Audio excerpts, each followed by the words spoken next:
This is Wandering North America.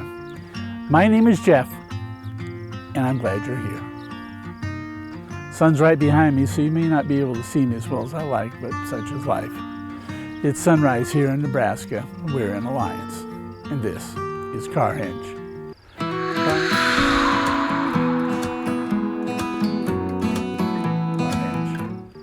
Carhenge is a complex of American art. Originally started with these 38 cars you see in the background. They are stacked and placed to replicate Stonehenge in England. Originally built with 3 imports, those were replaced years ago. All of the cars are now American iron, from big cars like a 1950s Cadillac to small cars like a 1970s Chevy Vega. Included, for those who care, is a Gremlin. It resides in Alliance, Nebraska, 85 miles north of I-80 and 550 miles directly north of the Cadillac Ranch. Popularity has grown. Originally built, the locals hated it. They wanted it dismantled.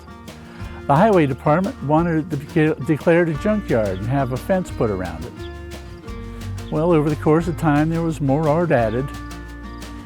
The locals tend to appreciate it because it brought in tourism. Then the property was donated to the City of Alliance, so the city actually now owns it. The cars are painted a slate gray to mimic Stonehenge. They have successfully prevented graffiti and trash that seemed to be popular at the Cadillac Ranch. Once considered an eyesore, it's now considered a boon to the community. Since its origin, Carhenge has grown into a group of sculptures referred to as the Car Art Reserve. In 2007, a visitor center was added as well as a parking lot.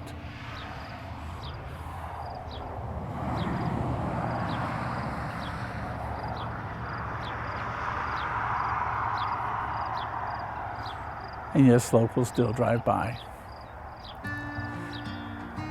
There is no entrance fee, so this is kind of a bargain in the grand scheme of things. Its popularity has grown to 100,000 visitors a year. For those with an RV, there is a park just to the north. There are hotels in town. So if you want to get off the beaten path, if you like to take the road less traveled, if you enjoy cars, come out to Carhenge. Get a little piece of American kitsch. Now, if you enjoy this kind of story, please hit that like button. Subscribe, definitely. Hit the button that gives you notifications when there's a new video loaded. And especially leave a comment below. Tell us what you like. Tell us where you go for American kitsch, what your favorite place is. And thank you for your time. My name is Jeff. This has been Wandering North America.